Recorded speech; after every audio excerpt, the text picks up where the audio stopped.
All right, Chuck. You're the best, bro. It's great to be here. Wow. San Antonio.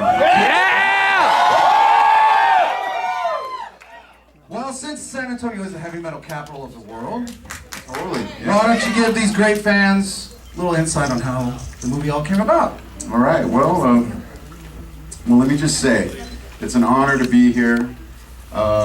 I have so many fond memories of San Antonio. I mean, you know, going back to the, Suicidal Tendency days. And, thanks for having me. And anyway, well, about 15 years ago, IMAX Films approached Metallica about, possibly doing a 3D film. At the time, technology wasn't up to par for Metallica. And, IMAX was making scuba diving films and adventure films and all that, and they weren't really ready for what we needed to do. About 3 or 4 years ago, our management approached us about taking on the project again, and technology was in the right place. The price tag wasn't too ridiculous, even though it's still pretty expensive. Anyway, and we thought it was great, but we needed and felt that there had to be a creative side to it, which was more in the narrative direction. So bringing in a side story, and that's where Nimrod Antal, our director, and how he was chosen. We interviewed a lot of different directors, and Nimrod had that crazy look in his eye, where he was our guy. We kind of that way too. We take chances, and he was ready to take the chance. And he wrote the narrative for this, and we did collaborate with him, but it was really his baby on that side. So now we have the narrative, which coexists with the music and this incredible stage. In fact, that's what kind of sold us on the idea, was the stage. We saw the design for it. It's the biggest indoor stage ever, and it was designed by Mark Fisher, who designed The Wall for Pink Floyd. So, some good lineage there, right?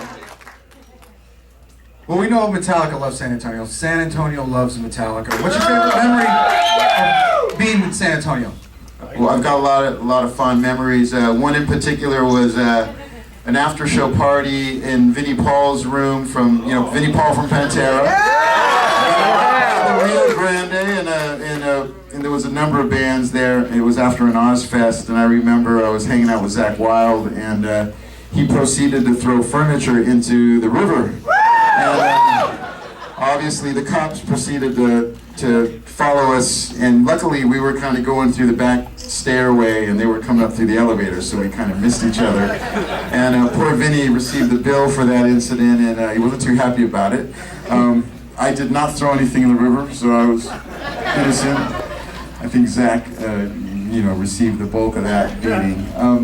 No, but it's just been a great place. I mean, I was even here with Infectious Grooves in the day, and we had a great time here. So a lot of fond memories, and from what I understand, the IMAX screening was one of the, if not the best that we had through this whole, kind of phase of screenings. So Metallica appreciates that. Thank you. Awesome. Should we let the people see the film? Well, yeah. We're going to get into an incredible, what I think, my opinion, is an incredible adventure in sound.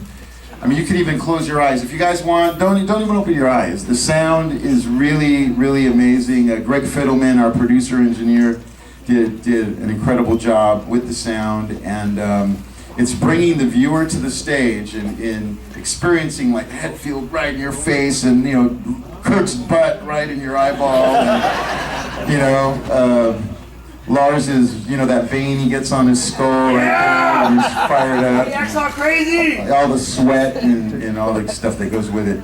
It's all going to come to life right now. So I want you guys to enjoy it and have fun with it. It's a wild ride. We're proud of it. We always take chances. That's the one thing about Metallica. When I joined the band, my first gig was at San Quentin State Penitentiary. I realized that it was always going to be an adventure from that moment on, and this is an extension of that. So please enjoy Through the Never, and it's great to see you. Thanks for having